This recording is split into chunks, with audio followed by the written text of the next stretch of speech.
As I turned 22 today, I thought I could take this moment to send a message to myself.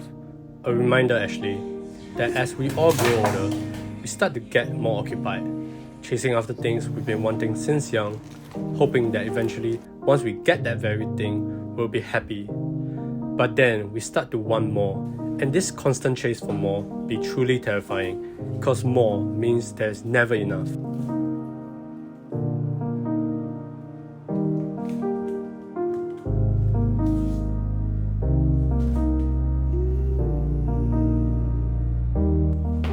So please, take your time to appreciate the little things. Take your time to look back on all you have achieved, whether it be getting awards or overcoming challenges you never thought you could conquer. So please, just take a moment and just be grateful.